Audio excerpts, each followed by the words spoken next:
Welcome back, Source Nation. Again, I am your host, Jaketra Bryant, and you're listening to Family Mix Mondays. As I stated before the break, tonight's topic is factors that break families, and my special guest is Corey Porter. While he is being mic'd up, let me tell you a little bit about him. With a passion for learning as much as teaching, Corey Porter has spent most of his life seeking the truth. As early as elementary school, Corey found his calling in the pages of an encyclopedia. It was there when he discovered the pyramids of Egypt and aligned himself with his divine order to seek the truth, be the truth, and teach the truth. Not how it has been given, but the truth as it has been lived. So I do believe Corey Porter is here in the studio with me. Corey? Good evening, Jaketra. Hi. Welcome to Family Mix Mondays. Thank you so much for being here. Glad to be here. So before we get started with our conversation, please tell Source Nation a little bit more about yourself. Well, I've been in education. This is going on my 16th year. My background, like you said in the bio, been working with children with special education challenges, mental disorders, behavior issues, and that has trickled into the family. So I do a lot of community work by means of talking with the parents and things of that nature. So I see a lot of the firsthand effects of a lot of the problems that we face in our community.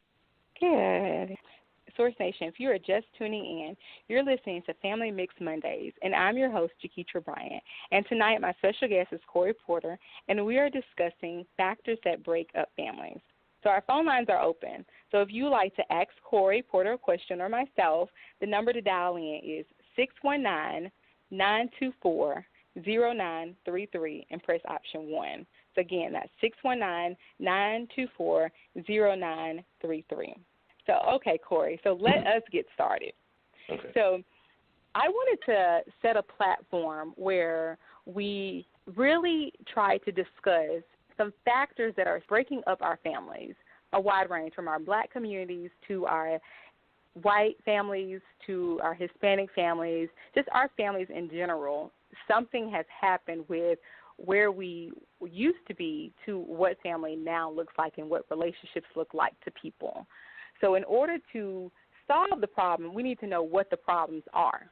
So I wanted to hear from you with the wide range of experience that you have with looking at our young kids in the elementary setting of what are some of those things that you see the kids walk in every day carrying that looks like it came from home. Well, being an educator, being on the educator side of it, I see a lot of the children come in, the effects of lack of finances, lack of parenting, the father not being there, lack of education or the miseducation of the children and the parents. So they come in with the anger and the resentment of things that have been pushed upon them because of the parents that find themselves in. Mhm. So do you find that, like, when it is some parental responsibilities, say the kids have came on because of the finances, do you find that the parents, they're reluctant to actually hear that this may be something that they play a role in? Or what do you see is the pushback? It's not necessarily a pushback. First, we have to understand, I'm speaking specifically on the black family or the African family. There's a systematic attack that has been launched against us as a family, but we don't see it necessarily. And I mean by that is we have to define what family means. Does that mean the father, the mother, and the children? Okay, we can look at it that way, but we also have to look at the family structure of the African family before integration, have you. So we say the father is the big factor in the breakdown of the family, but we have to understand that the father was not just the father, it was those elderly men in the family, in the community that also raised these children. Now, if you look at a system, if the father's gone, the uncle's gone, the grandfather's gone, and this is in every other house on the block, we have to step back and look and see where are all the men going. Thus the system that we talk about. Now, when you send this child to school, now we also have to look at what family means again. Now, is this child a product of a marriage or is this child out of wedlock? So again, we have to redefine what we look at as a family.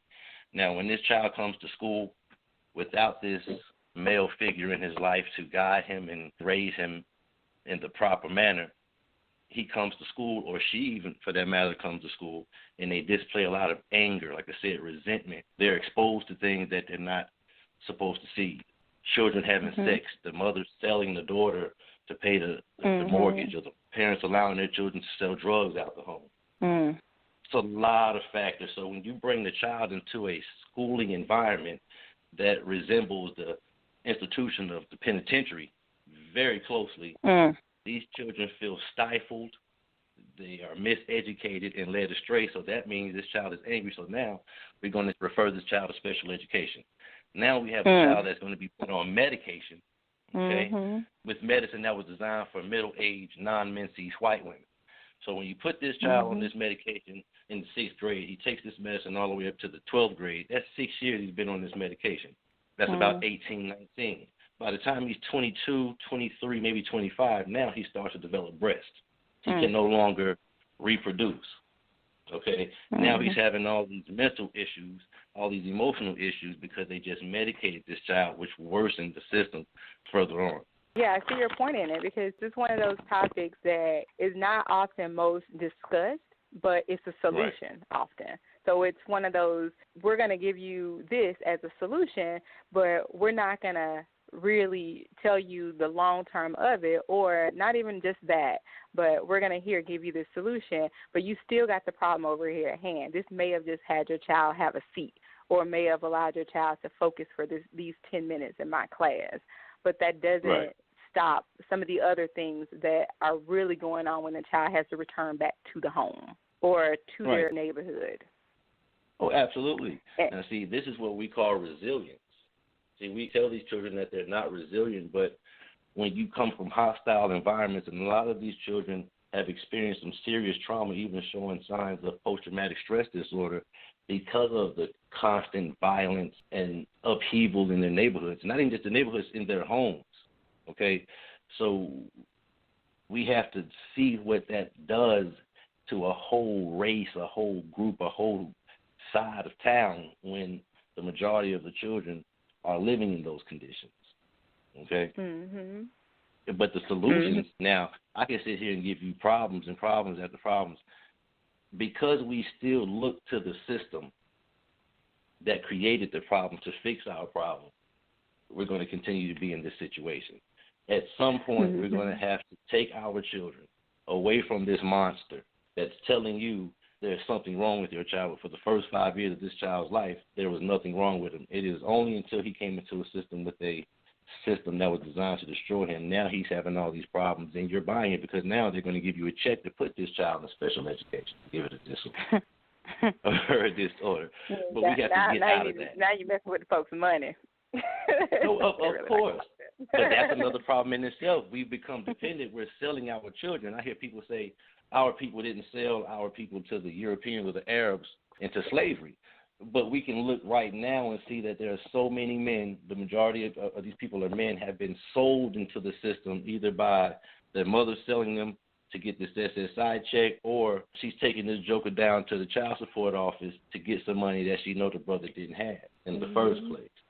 And then you got another group. You have that group of people that so-called achieved the degrees. They went on and did some things with their life, but now they get divorced. So now we have told our children, well, we're the generation of children that say, go to college, go to college, go to college. But anybody from the age of 30 to 50 right now is dealing with this major bill called a student loan, okay? So now we're starting to realize, like, did I need to pay all this money to get an education? So we haven't provided another way for our children outside of what we did, and that's horrific at this point. So it sounds like one of the things that I do hear you say is some of the factors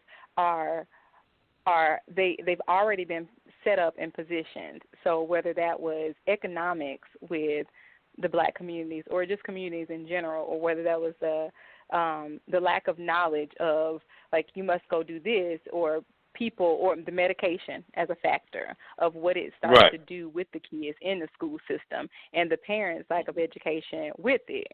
So it sounds like there's a couple of factors that go involved. And I agree. I agree that there's a lot of factors. So not only are those some of the factors, one thing that I believe when we're talking about factors that really break up families is that how it's not just one person's fault. If I had to point a finger, it is the parental role. It's the school system has a role in it. Everybody who touches that child or is a part of that family has a role in how the family is about to turn out. Absolutely. And so what would you say would be some of those things that you see with particularly like young girls when it comes to the role that some parents may play or their peers may be playing or teachers that you see when it comes to that kid not being successful or being a product of failure? I'm glad you brought up the young girls because now there's a trend. For the past 20 years, we focused on the boys. Boys, boys, boys, boys, boys, and we forgot about the girls. Now, statistically speaking, just looking at some data, the girls are in more gangs. They're involved in more fights.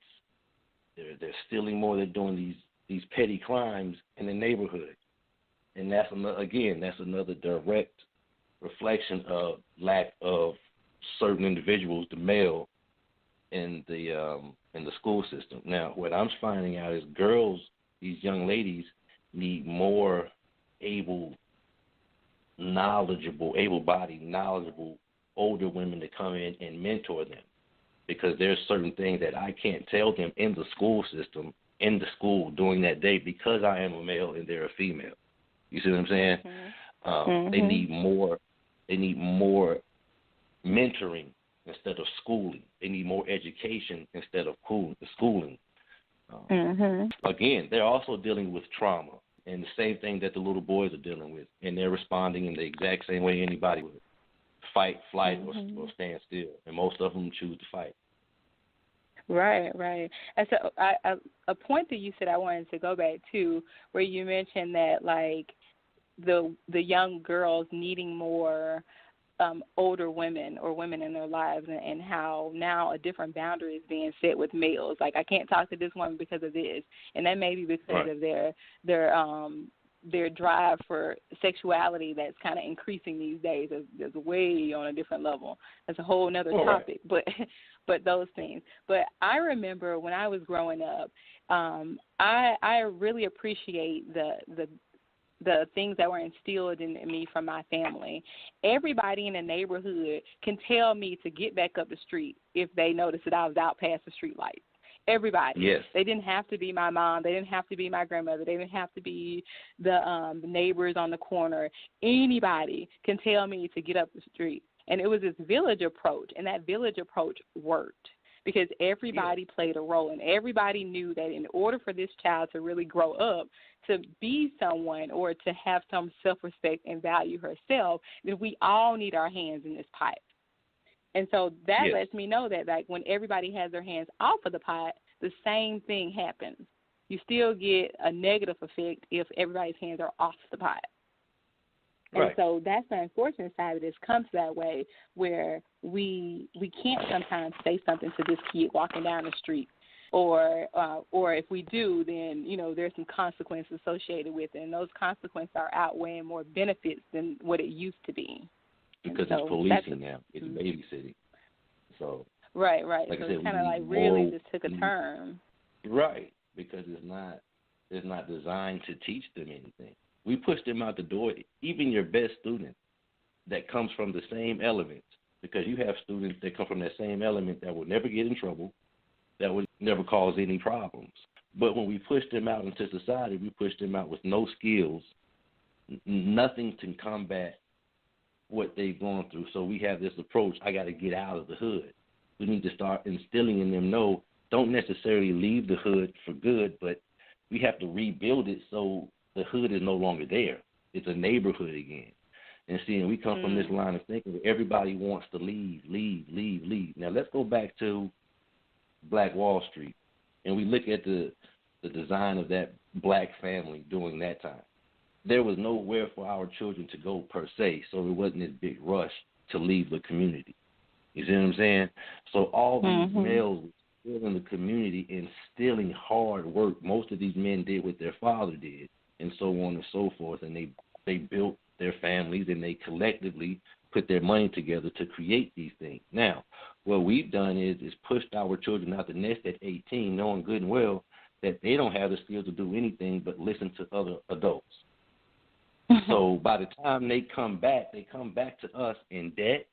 They come back to us saying stuff like, Dad, Mom, you never taught me this about life. You never taught me about taxes. You never taught me about heartbreak. You never taught me about these things. So we push this thing on and on and on and on. At some point, we just have to erase the board and stop and re-deliver, re-teach, go back to what was proper, like you said, the village approach. The village, it takes a village to raise a village.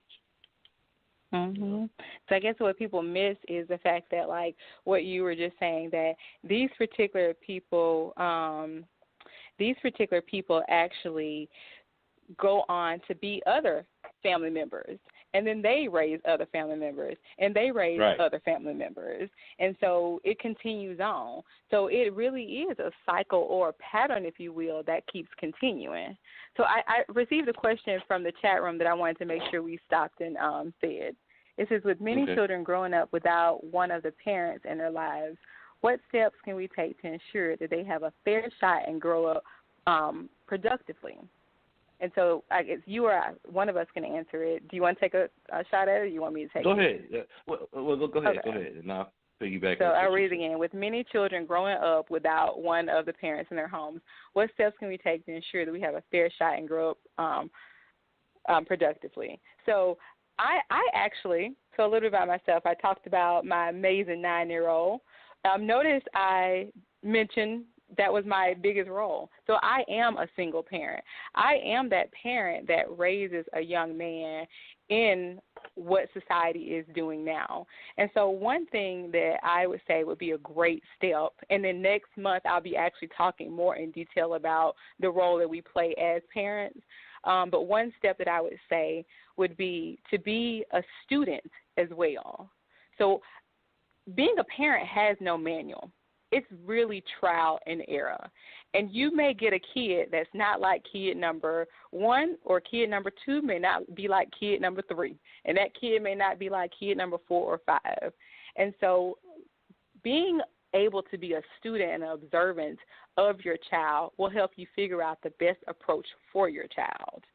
And all kids would rather you praise them and encourage them than attack them or to stay on their performance so much.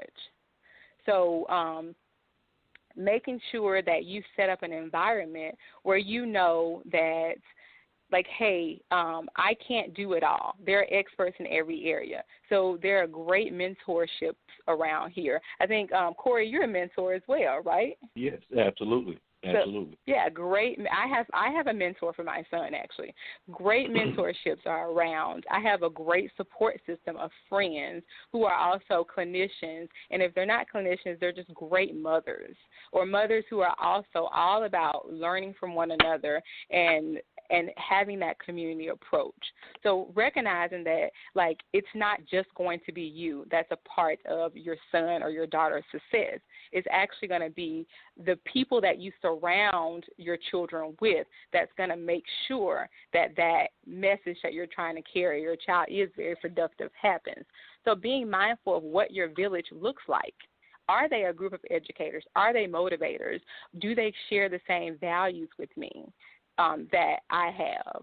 And making sure that you set up that approach and you constantly instill in your child that, hey, I can do all things. And actually, with my son, even though he's 9, we actually did a vision board. Vision boards have been super, super big, like vision board parties, and you only hear adults doing it. I sat down with my son, and we did a vision board because I wanted him to see himself beyond this 3rd grade and doing more. So those types of things actually help them to be able to see themselves beyond that picture and have people with their hands on it that actually can play a role in it. Like, Corey, you got something you want to add to it? Oh, that was excellent. I would agree with everything that you were saying, but I would also like to add that you know your child's strengths and weaknesses. Okay, focus on their strength because you have enough people outside of your home telling you what your child cannot do and will not do. So the way you battle that is you make sure that that child's strengths are being strengthened daily, and that will help you trickle over into the things that they may have a deficit or not doing as well. You can push that in, continue to inspire, support, push them, talk to them, but most importantly, listen and be open with your children. Listen to them when they come home and tell you how they feel about certain things. A lot of times your children will tell you exactly how they feel if you just listen. They may not talk to you right offhand, but they'll let you know. But, you know, the basic thing, to be successful in school, you have to be involved, number one. And sometimes, most of the time, the school will call and let you know when they're doing something bad. Why don't you call them and be like, hey, tell me something good my child has done today, a specific teacher. That will put them on alert to let you know that you're looking for something good, not something bad. And again, just to add on what Jaketra was saying, find people around you, build a village if you have to, or, you know what I'm saying, you can build your own village. Sometimes you got to push people out the village and put the right people in place, and everything will be all right. Because you got people out here that's willing to help, wanting to help, okay? Yeah, I agree. We got another comment from the chat room. So it says, I hear a lot of women say that they are the mother and father of their child or children. As a father, I think this is a big misconception because women can't teach boys to be men, and neither can men teach girls. What are your thoughts? You want to take that one, or would you like me to take it? Absolutely correct. I'll take that one. Okay. I totally agree. There's a woman saying that she's the mother and the father, that makes you a freak of nature, okay? Now, what makes you think that you're a father as well because they're not there? No, you're just being a mother without the presence of a male there. So you never ever call yourself a father, and a father never say you're doing the work of a mother. You're doing the work of a parent that just so happens to be male or female at that point without the other one around. I agree. I got that a lot, actually. I'm going to do a little self-disclosure. As a single mother of a 9-year-old male, I got that a lot where people would constantly, say those words to me. And so back in my earlier part of parenting, I'm still, he's still 9, but back in the earlier part of my parenting, I used to get very, offended by that. Because this is something that you're like, wait a minute, what do you mean? I'm the only parent here. And so you kind of get just this little defense about yourself. And so what I started telling people is that I take on the position as a mother. That's all I can be. I didn't know too much about where to go too far in potty training from a male, if I'll leave it right there, or right. I could do with him. And so I didn't take on those roles. I found I had a great brother-in-law who stepped in with certain things with him, and brothers who stepped in, and I let them take that position while I took the other seat as mom. And so now I do have to be superhero, and so I do have to be doctor, and I have to be teacher, and I have to be educator. There are many multiple hats, but that wasn't one that I personally was taking on. And I think when it comes to that, I think as a licensed clinician, I always hear when people need healing. So I think when we're going through situations with parenting and maybe the co-parenting didn't come out in our favor, or we were left with a single parent and that wasn't our ideal. Sometimes we actually got to heal through that, and we need to work on that. And the more you work on that and you work on your baggage and the hurt and the unfortunate thing, that the grief that came out of why you are this single parent, the more you're able to parent as an individual for your child. And as who all you can be, the mom or the dad. Well, right. We also, you're right.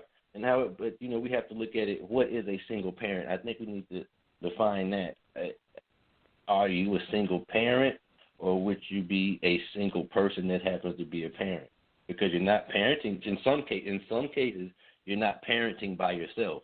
They're co-parenting, but you happen to be a single woman or a single male. And I think a lot of people get that single parent thing confused. Like the people that are divorced. We're not single parents now. Myself, I'm divorced. We co-parent, but we're single individuals. You know what I'm saying? Mm-hmm. And she's not being mother and daddy, and I'm not being both parents. I'm still being the father. Right, right. And so, like, next month I'm going to talk a whole lot about, like, parenting and just the role that we play as parents. So definitely tune back in so that you all can listen and just ask more questions and just join in as I definitely talk about the role we play as parents and what we can do as the mother or the father or co-parent or whatever your household may look like and how important your role is. And not necessarily focus on the absence of the other person, but your role being super important. So make sure you stay tuned and come back next month. Corey, I wanted to touch back on, like, some more. Oh, we have another question. Okay, so I wanted to touch back some more on the factors of the families, because I really want some of our listeners to actually begin taking a look at the role that they actually play and recognizing, like, if they are parents or if they are teachers or if they are clinicians or if they are daycare providers, looking at some of the things that could actually be happening with the people that are right in front of their eyes that they may be missing because it's been like, oh, go send them to the doctor. So it has. What do you see has been the most effective kind of solution when it comes to some of the kids who are maybe coming from broken homes or may have some of those factors that we've discussed? What have you seen has been some good solutions that you put in place or the school system that you work for has put in place? Well, me personally, consistency. My father told me something a long time ago. He said they don't care how much you know until they know how much you care. Now, consistency, firm, fair treatment, and the listening ear. Now, of course, I can't feed every one of them, but you do push them to places or refer them to places that can help with certain issues. Sometimes we do have to send them out to licensed clinicians to diagnose some of the things, because some of these children are dealing with mental disorders such as schizophrenia, bipolarism, acute depression and major depression and things of that nature. So they have to come to see people like you to be diagnosed. And what has to happen is the medical field has to merge with the education field in the aspect of not necessarily for the children, but we need more people to come in and be like, okay, this child doesn't have schizophrenia or bipolarism. This child just needs some attention. See, but we're quick to jump to throwing labels, so maybe we need to just fall back on the labels, provide a little bit more love, a little bit more structure, and allow these kids to grow and develop naturally instead of pushing them on this linear approach to life that really leads to nowhere, but running back to yourself trying to refigure it out all over. I think it's a really good point. I think what happens a lot is when we're looking at a thorough assessment, we need to do just that, have a thorough assessment. And so, and if you have a thorough assessment, then you're able to see the factors. And the more you're able to see the factors, you can address the factors. Because some of it may be that this person didn't eat at home. So when they got to school, then now they can't focus at your school because they're hungry. You're right. Or so they had to. Small things. Right. You give them food. Keep food in your classroom. Or if this child has been up all night. Or see, I tell my children, because I deal in high school mostly now, come speak to me. Come talk to me. Let me know. They come to me, Mr. Porter, Mom got into an argument, blase. Can I just put my head down in the back? Of course you can. What kind of person would I be to look at this 14, 15-year-old child and not provide them with a place to go lay their head down? You see what I'm saying? So it's compassion. We have to get back to compassion. These are other people's children, and for the most part, these are the best representatives out of these households. This is all the hopes and dreams of that family. You're looking at the hopes and the dreams. I mean, some of them are some doozies, but we have to understand this is the best that household has to offer, so we need to treat them like our own children to be treated and understand certain things, then we can fix a lot of this stuff. We can fix a lot of Right, this stuff. right.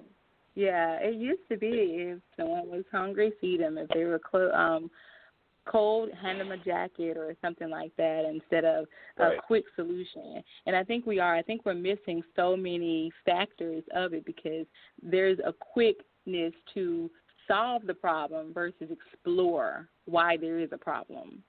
And so that's what I wanted to create on the platform. Right, the actual problem. Right, because we respond to the symptoms or the effect. Right. We never get to the see, we don't understand little Susie's been touched from her uncles and her brothers for the past 5 years. Okay? So when Mr. Jackson goes and puts his hand on her shoulder just to give her a little direction, she spazzes out and starts cussing people out and throwing desks. Now, the school is going to look at that as violent behavior, suspend her, and possibly give her a tribunal and send her to alternative school. But no one's took the time to find out that this little girl has been sexually and emotionally abused 5-6 years. You see, but you know what the school system said? Go ahead. Oh, no, go ahead. What were you saying? Well, and the unfortunate part is that we have to go report that to the social worker. The social worker reports it to the DHR, and they get put in line.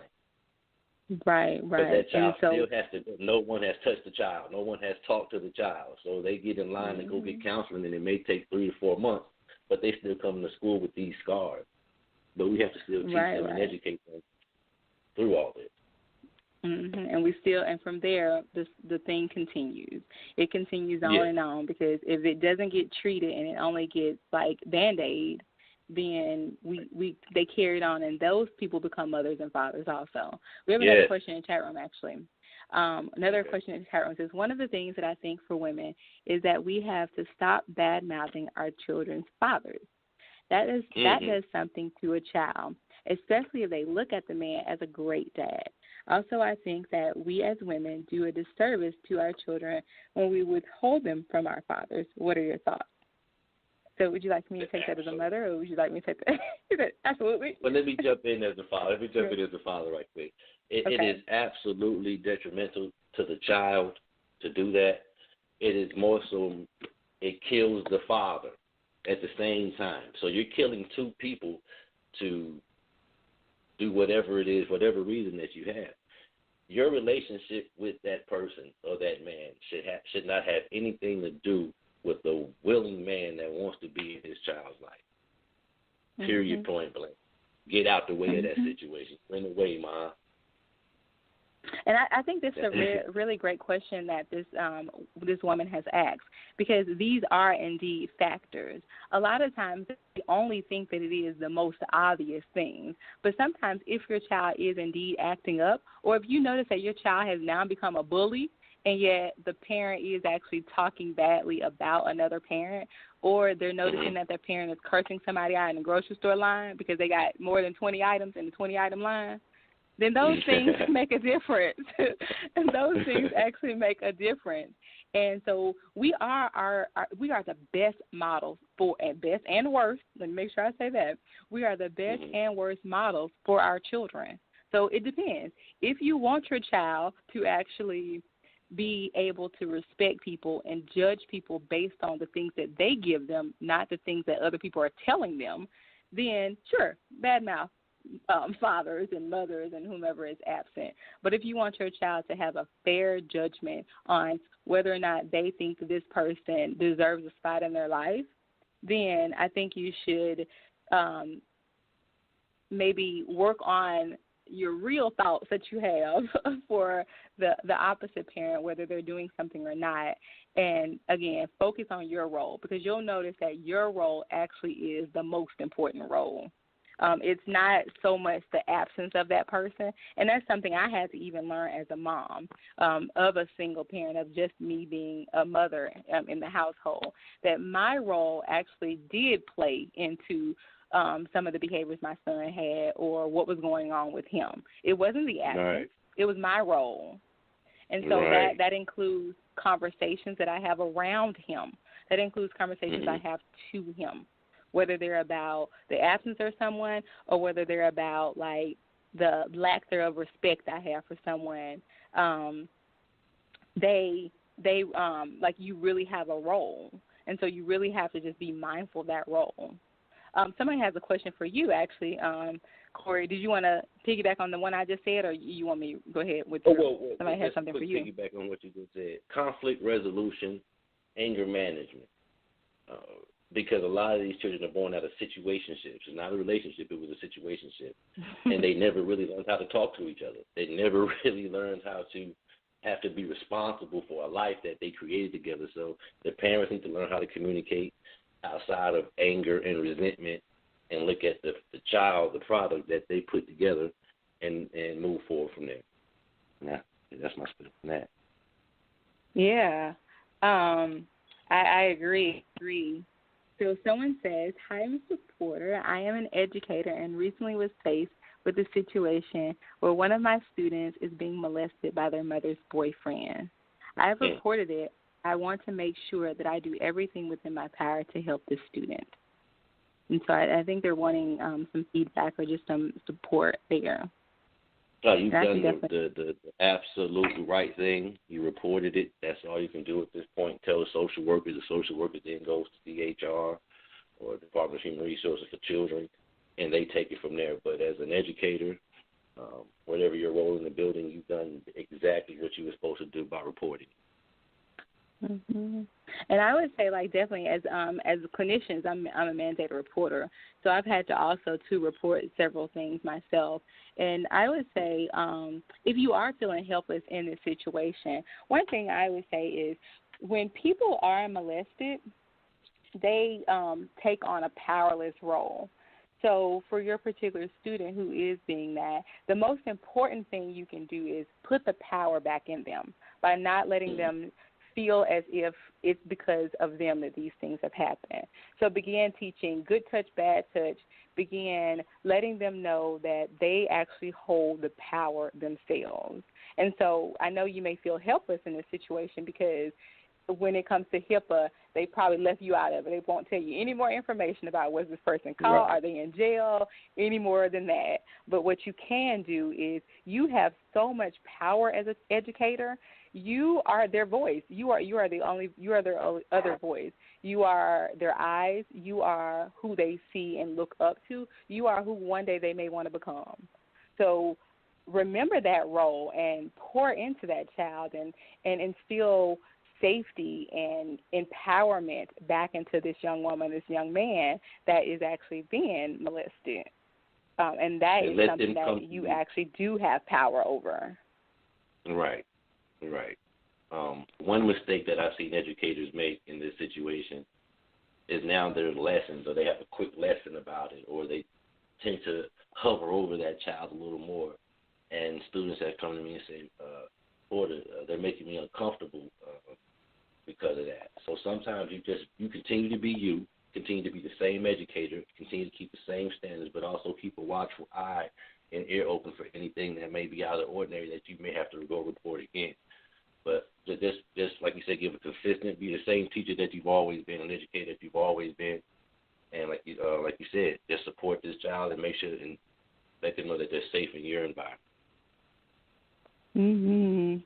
Well, this has been a really awesome discussion with just so many things, and so the unfortunate part is we've discovered even more factors that are breaking our families up. And as we've seen, even through our chat room and just through our conversations, that it's not only if you are co-parenting or if you're a single parent or if you're a single dad, mom, or divorced parent or same-sex marriages. Like, it really is. It's across the board happening. And so, which says that no one is exempt from these particular factors that are happening. But one thing I do appreciate is that just giving them some insight about the fact that, like, hey, if you just sit and talk to your kids, then you'll find out a little bit more. Or if you take a moment to be a student as well as a parent, then you'll also know a little bit more. And so since we're running out of time here, do you have any last-minute things that you want to share, any encouraging words that you have for some of our listeners? Continue Corey to push forward, continue to encourage each other, most importantly, continue to love one another and be the example that you want to see in society. Keep our people first. That's it. Yes. So also, Corey, how can Source Nation continue to just hear from you, support you in your efforts that you're doing? So if you have any contact information or social media, just let them know how can they get in touch with you tonight if they wanted to ask questions on the topic. You can get in contact with me via Facebook, Corey Porter. I start dropping videos and things of that nature. Don't have a YouTube page and all that. But my email is cporter747@yahoo.com. I respond to your emails within 24 hours. I hope to hear from you all soon. Here to help. Yes, and so definitely we have to keep talking more because we're really going to work on, breaking this cycle that's happening within our families. And just really rebuilding and reestablishing what families look like. So I'm definitely going to make sure I have you back on the show so you keep in touch. Absolutely. And so we thank you for just joining in on us. Anytime, Jaketra. Okay, I'll talk to you later. All right. All right, bye-bye.